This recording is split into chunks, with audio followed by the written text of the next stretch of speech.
この日はいよいよ南ドイツのパサウから約2週間のドナウ川クルーズへ出発。前回パサウの動画でもお伝えした通り、クルーズ旅行の日程はこちら。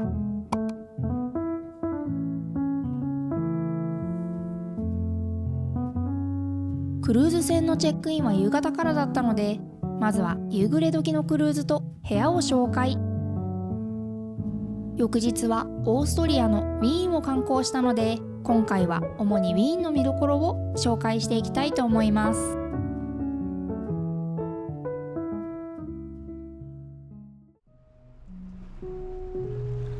いいね。向こうはもうオーストリア？ああ、そう、オーストリアだよ。水面がいい感じだね。ねえ、綺麗だね。あの船も2個かな。かな。さっきベルベデアって書いてあったよ。あー、姉妹船だね。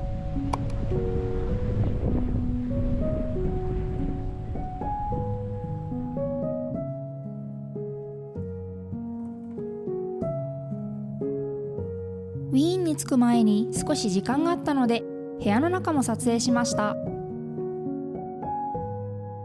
ボレロの客室は3階建てで、私たちの部屋は2階。ベッドはダブル。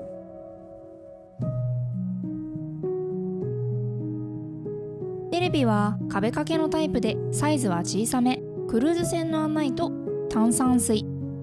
お水は毎日ハウスキーピングの際に新しいものを用意してもらいました。受付ではいつでも水がもらえましたよ。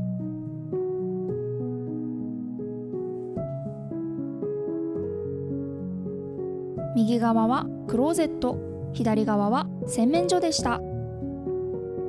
シャワールームは小さめで、水を出しすぎるとガラスの下から水が漏れてしまうので要注意。ソープは1種類だけなので、私たちはソープ類を自宅から持ってきていました。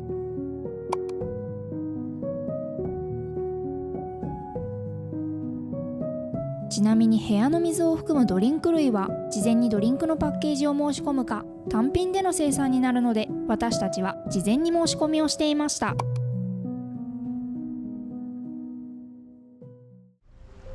ウィーンに向けて進んでいる途中、水門を通りました。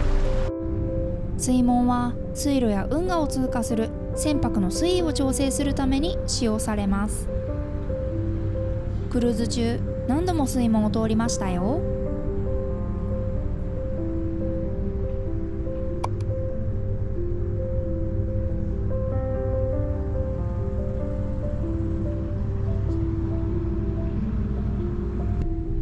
徐々に水位の調整が始まりました。クルーズ船と歩道の隙間が本当に狭いんですよ。面白いですよね。調整が進むにつれて、徐々に船の水位が下がっていきます。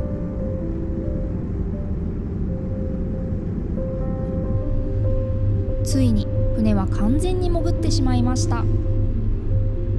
最終日にはオーストリアで水門を管理している会社の見学をしたので、楽しみにしていてくださいね。港に到着したので、ツアーバスでウィーンの中心部へ向かいました。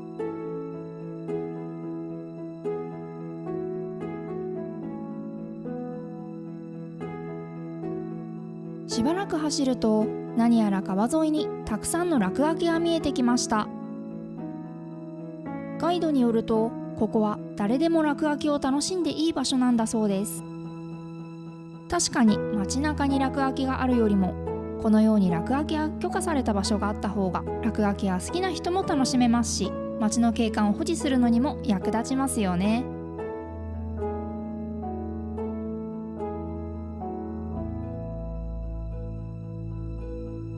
しばらくガイドの案内を聞きながら、バスで市内を回りました。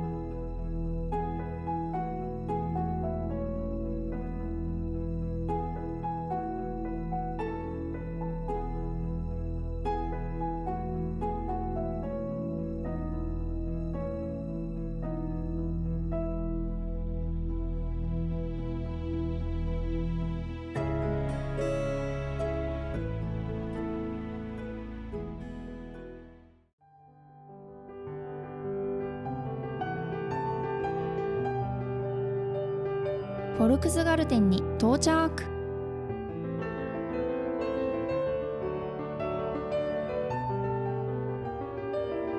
このエリアはバラの庭園。たくさんの美しい色のバラがありました。奥へと進むときれいに整えられた庭がありました。向こう側の石像はシシーの像。オーストリア・ハンガリー帝国の皇后エリザベト・シシーに敬意を表して建てられました。シシーは19世紀の中頃から終盤にかけて活躍した人物で、その美しさや風変わりな一面、そして生涯多くの悲劇に見舞われたことで知られています。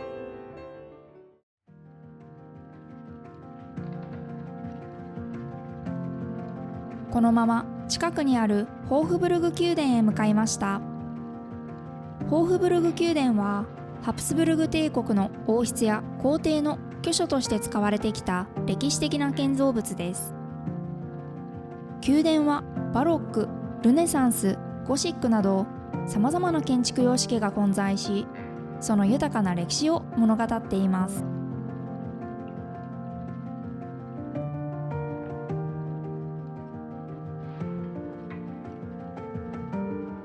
正面にあるのはシシー博物館。左側にはフランツ・ヨーゼフ一世の像が建てられていました。フランツ・ヨーゼフ一世はオーストリア・ハンガリー帝国の皇帝であり、長期にわたって帝国を統治した歴史的な人物です。また彼の皇后であるエリザベトとの関係やその他の歴史的な出来事とともに、オーストリア・ハンガリー帝国の象徴的な人物として広く知られています。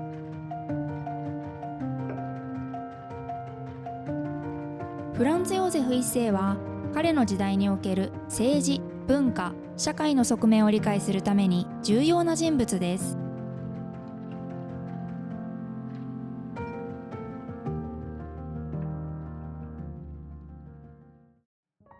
近くには日本でも有名なカフェデメルがあって行きたかったのですが、ガイドを見失うと帰りのバスに乗り遅れてしまう可能性があったので、今回は諦めてツアーについていくことにしました。普段はあまりツアーに参加しないのですが、このクルーズでは基本的にツアーを選択しました。港から市中心部までかなりの距離があることが多く、多くの国ではタクシーアプリが十分に発達していないため、ツアーに参加する方が安心かつ楽でしたよ。ドイツからオーストリアはすぐなので、また別の機会に車で来ようと思います。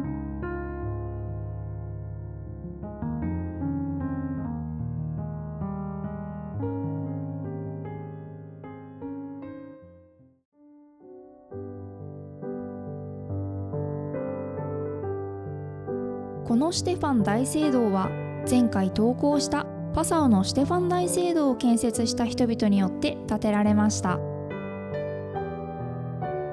ガイドによると、教会の表には化け物や罪深いものなどが刻まれ、裏には道徳的に良いとされるものが刻まれているのだそうです。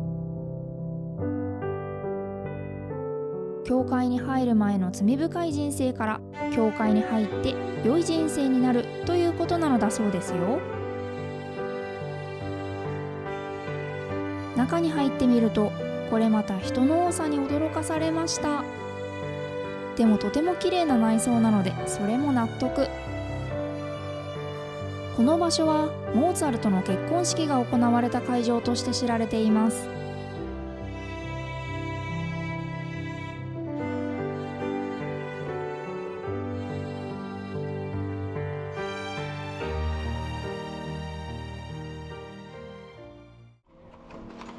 パカパカと馬の足音が心地よくてとても癒されました。ウィーンでは至る所で馬車を見つけることができます。観光客がウィーンの美しい街並みや観光スポットをゆったりとしたペースで楽しむにはもってこいの手段ですよね。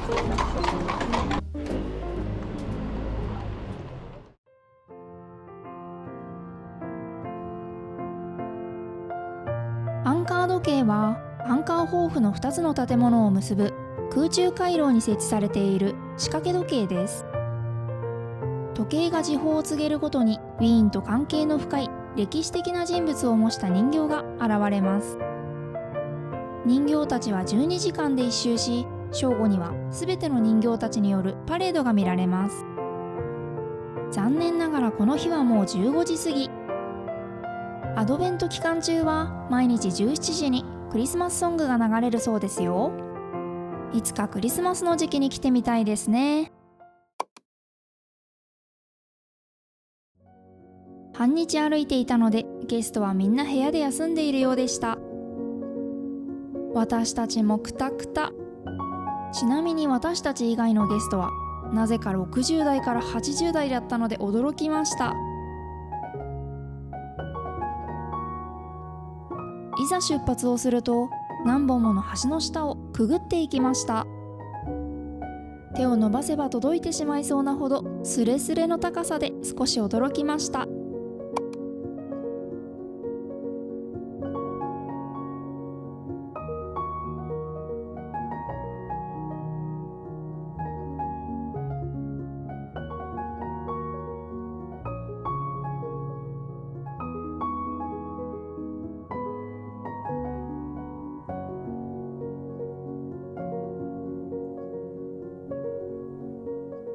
これは立ったらもう体をぶつけてしまう高さ。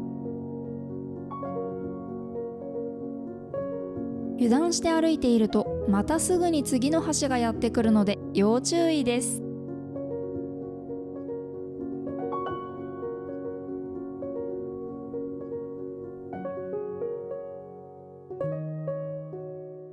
ウィーンを離れるともうすっかり夕暮れ。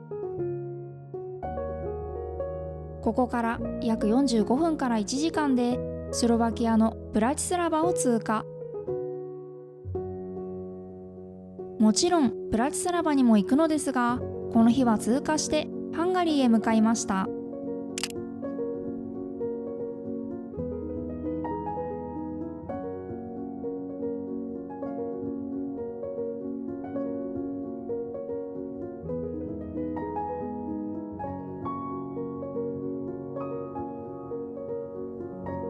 さて、ウィーンの旅はここまで。でもドナウ川沿いの旅は続きますよ。次回はハンガリープシュタの旅動画です。チャンネル登録、高評価ボタンお願いします。また次の動画でお会いしましょう。チュース。